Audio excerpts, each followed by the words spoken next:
I'm joined now by climate activist Laura Young. And Laura, thanks so much for joining us. We were just speaking to our environment correspondent there who was talking about, all of these conferences, none of the targets being met. How are you feeling? Because you've gone to the various conferences this year. You were in Sharm el-Sheikh, weren't you? Yes, I was. And, I think ultimately we need to work with these big world systems. They are absolutely not perfect, but it's our role to push them to be better. And the question that we need to be asking is, what would it be like if we didn't have these opportunities? But it is really important to put the pressure on the various countries and stakeholders who are involved in this.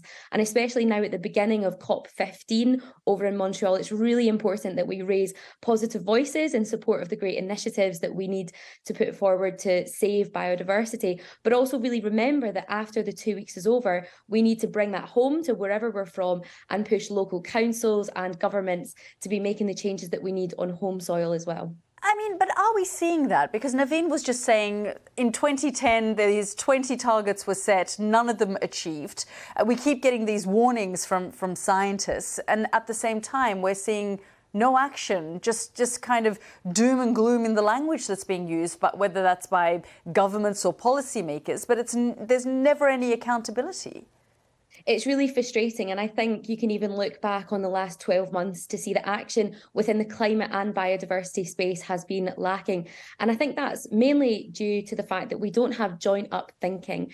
Actually, a lot of the crises globally that we're facing, climate, biodiversity, cost of living, many conflicts, stem back and root together. And we need to be looking at how we can combat these in a multidisciplinary way, in a way that brings benefits to all of these. And I think we really need to be looking at ourselves and say, how do we not silo? How do we not forget about these crises that are happening in the background, that are continuing, and really promote joined up thinking when it comes to combating all of these different topics. And I think ultimately, we need to change and not have so many conferences separately, but maybe thinking about bringing them together, because we've had a treaty on waste, we've had COP27 about climate, and we've got COP15 about biodiversity. Actually, even just these three things alone that have happened in the last few weeks have been linked, and they should be in the same room at the same time so that we stop avoiding so much silo working. And in terms of what individuals can do, because you do a lot of advocacy work, what can people at home do to do their part?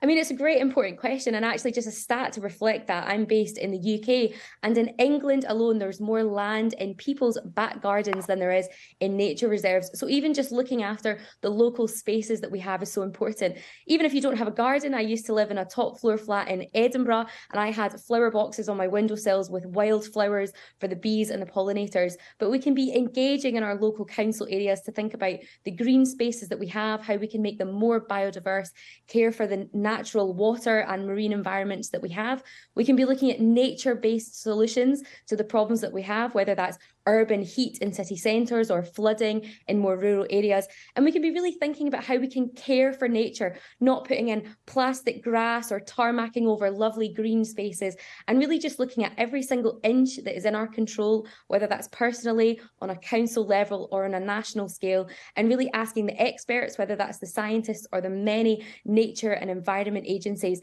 for their advice on how we can improve biodiversity, which will also help climate, well-being, health. It has so many benefits, and we can really get engaged in this as a community. Laura, thank you so much for joining us here on the programme. Thank you.